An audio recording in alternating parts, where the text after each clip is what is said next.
చట్టానికి న్యాయానికి జరిగిన ఈ సమరంలోనే అప్పట్లో బొబ్బిలిపుల్లిలో ఎన్టీఆర్ గారి పాటలు, అట్లాగే చట్టానికి కళ్ళు లేవు లాంటి సినిమాలు అనేకం చూసాం. చట్టానికి కాదు న్యాయానికి కళ్ళు లేవు లాంటి సినిమాలు కూడా ఉన్నాయి. న్యాయానికి న్యాయదేవత కళ్ళకు గంతలు కడతారు, దాన్ని బట్టిన అక్కడ న్యాయం ఉండదు లాంటివన్నీ కూడా.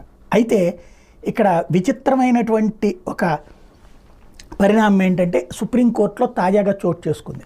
అది లైవ్లు ఇవ్వడం. ఇదివరకటి రోజుల్లో కోర్టులో ఏం జరుగుతుండేదో మనకు తెలిసేది కాదు, ఫైనల్ జడ్జిమెంట్ ఒకటే మనకు తెలిసేది.